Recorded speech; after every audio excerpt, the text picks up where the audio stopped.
Hey everybody, it's Karen Bentley here. Thanks so much for finding your way to my channel. I'm really grateful to have this time to spend with you. Today we're going to be talking about a topic that I'm so excited to share with you. It's a concept and a practice called transcendence. Transcendence is a big, wonky, nerdy, strange kind of word. You probably don't know what it means, and you probably don't care, and you're like, why? But transcendence can be a monumental help in any kind of recovery. And I'm talking recovery from an alcohol abuse situation, recovery from substance abuse, recovery from food abuse, recovery from trauma, recovery from loss, recovery from illness, recovery from a health injury. Any kind of injury, transcendence can help with because it is the act of energy conservation. And why do you need to conserve your energy? Because you need to heal. Nobody is going to heal for you, and you need energy to heal. You need to keep it concentrated. You need to keep it strong. And transcendence is going to help you keep your energy where you need it, on yourself, on your own goodness. So before we get going, I'm going to cover how the presentation is going to go. It's going to be first, what is transcendence? Second, what's it actually going to do for you? And third, I'm going to give you two really powerful examples of how to put it to work in your own life right now without any special training, without any special skills. You can do it right now. So first off, what is it? Let's check Merriam-Webster's dictionary for some clues. It says, transcendence is extending beyond the limits of ordinary experience. And the first thing I want you to do, my friends, is erase that definition. That is not a helpful definition.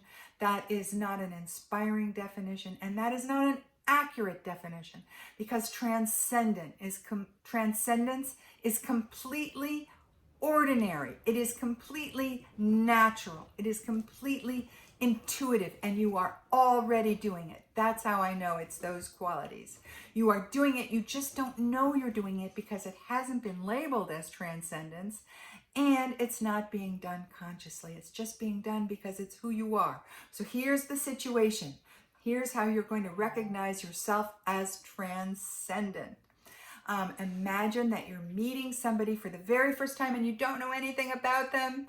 And the first thing you notice about this person before you even greet them is that they've got some kind of major difference going on, some kind of difference that you can't miss, that's very big, very noticeable. Maybe it's a developmental disability.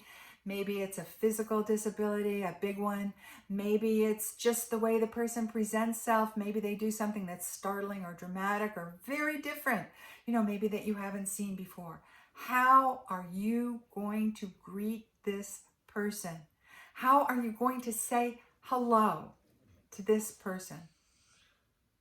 Well, unless you're 5 or unless you're an asshole, you're going to greet this person as if there was no difference, as if there was no disability, as if you didn't see anything that you haven't seen 1,000 times before, as if it doesn't exist. That, my friend, is transcendence, and you're already doing it. You just didn't label it, you just didn't do it consciously, but you did it. It was easy peasy, so you can do it again and again and again. And let's check with the monkeys. They have some clues for us too about what transcendence is. So we've got the first monkey here. I'm going to show him to you. What's he covering? This monkey is covering his eyes. What's he saying to us? He's saying, see no evil. And what's the evil the monkey's thinking about? It's the imperfection of another human, or of course, another monkey. Seeing no evil is not seeing an imperfection. What's the next monkey going to tell us about the situation? Oh, this monkey's covering his ears. What's he telling us? He's saying, hear no evil. And what's the evil this monkey's talking about? Well, we're not going to hear the imperfection of another human being or another monkey. And let's go to the third and last monkey. What is this monkey covering? Oh, he's covering his mouth. He's covering his mouth. What is he telling us? He's saying, speak no evil. And what's the evil he's talking about? The imperfection of another human or monkey. We don't gossip about it. We don't talk about it. We don't keep it alive. We don't judge it. We don't complain about it. We don't whine about it. Speak no evil. That's the other monkey. So as you can see, it's a very old concept, a very wise concept, but it's somehow fallen off the cliff. Nobody's talking about it. Nobody's using it except me. That's why I'm so excited to present it to you. And it's a very practical concept because why? Because on a very high level, it's about energy conservation, as I mentioned before. And energy is all you've got. You have to treat it like a precious commodity. So from a purely recovery perspective, it will help you to keep your energy focused on your own healing, and it will also relax the constant contraction, the constant chronic anxiety that bothers so many of us, the chronic underlying worry, the chronic underlying tension. You have to begin to release this so that you feel worthy to heal. And once you release it, the healing is natural and automatic. And transcendence is just one of many tools that you can use to start releasing that tension. Because why? Because you're not engaging in more tension. You're not giving your energy to more disruption. You're not giving your energy to drama. You're not giving your energy to conflict. You're keeping that energy contained for yourself, for your own healing. And at the same time, you're relaxing. You're relaxing yourself. So it's a very important practice for healing. The second reason I like transcendence is because it is a power accumulating tool. It is, you're conserving your energy, which is also a way to accumulate energy. When you don't engage, when you don't react, when you don't get distracted, you are conserving your energy, and that energy is power, and it makes you powerful. I like to frame the recovery experience with the concept of warriorhood, because warriors are about power. They stock it and they accumulate it and they store it and they use it to get what they want from life and to live how they want to live. I mean, don't you want that? That's what warriors do. And that's why power is so important, because it makes that possible. And you can become powerful through the practice of transcendence. How good is that?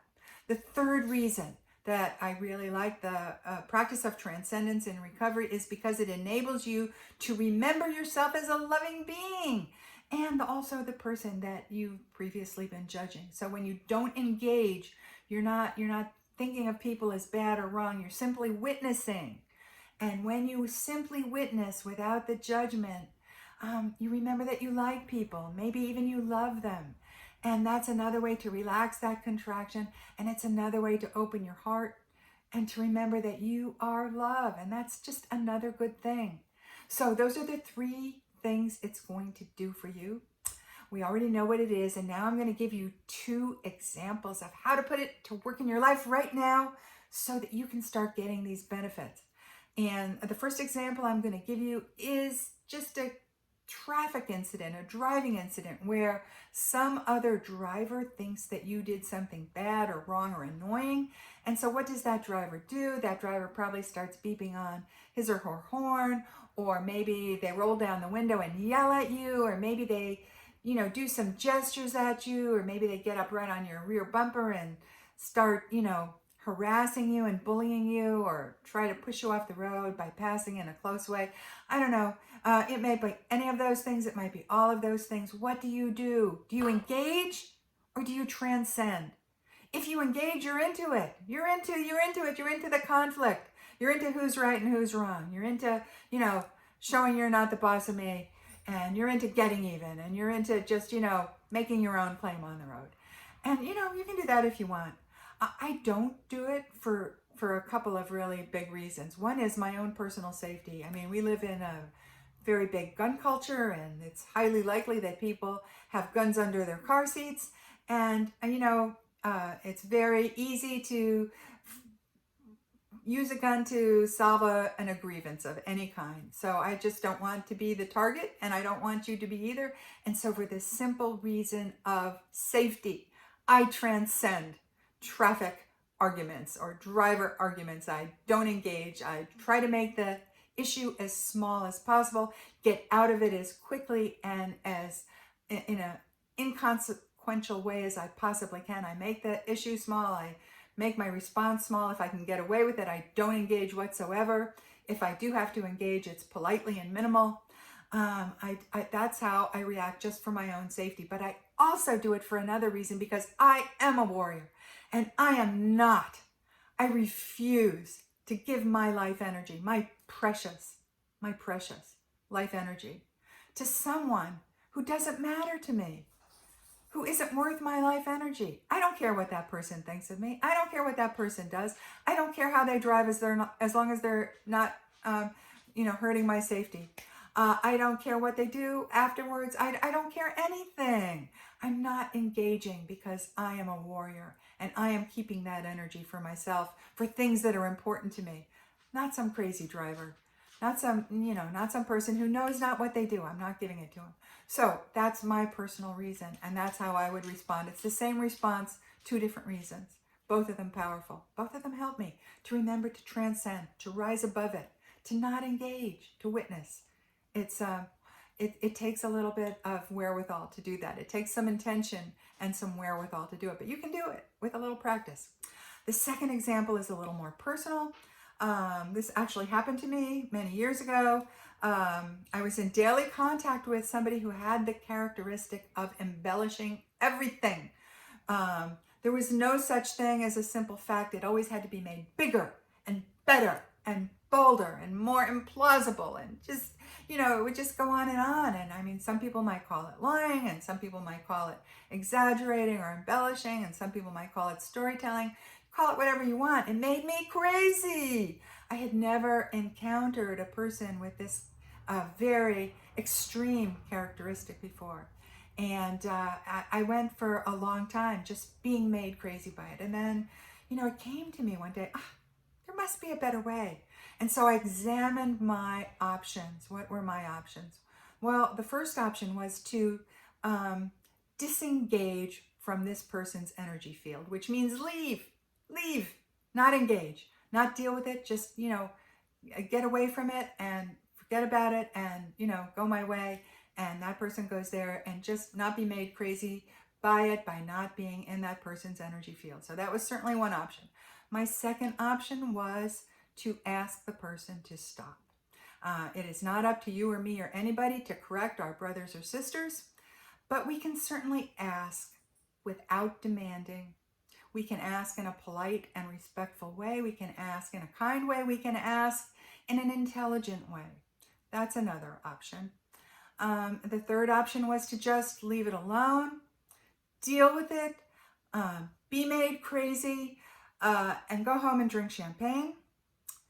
And the fourth option was to transcend the situation, which means to rise above it, to not see that person's characteristic, which I believed was part of that person's personality, like decorators who don't know how to stop decorating and hoarders who don't know how to stop hoarding. This person couldn't stop embellishing and adding, crazy details. And when I transcended, it means that I didn't engage. I didn't judge that person as crazy, as bad, as wrong, as annoying.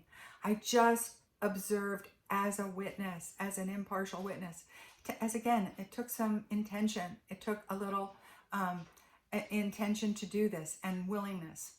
But when you have to do it day in and day out, you actually get good at it and you get very strong. It's like, doing bicep curls.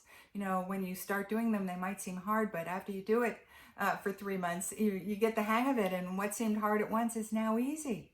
And so it became very easy for me to use transcendence in other situations, to transfer it to other situations, and to just pull it out when I needed it.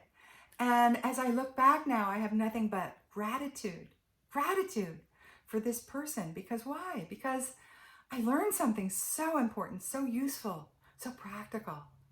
And I also remembered that I had love in my heart for this person, and I had love for myself. And I mean, How good is that? You have to be grateful for that. So it ended up being this monumentally important experience for me, a monumentally influential person in a way that you wouldn't think, in sort of a kind of inverted way, but it really worked out. And so I invite you to consider that the people in your life who make you crazy might be your greatest teachers, because they force you to learn new skills, such as the skill of transcendence, the skill of rising above, of witnessing without judgment of anybody being less than perfect. And it will literally change your life. I know it doesn't sound like a big deal, but it's a really big deal. So if you like this content, if you thought it was really unique and interesting and helpful, smash that like button, subscribe to my channel, help Oprah to find me, comment. I'd love to engage with you, and come back. I do my best to put a video out every week. I don't always hit it, but I try. Bye for now. I can't wait to be with you again.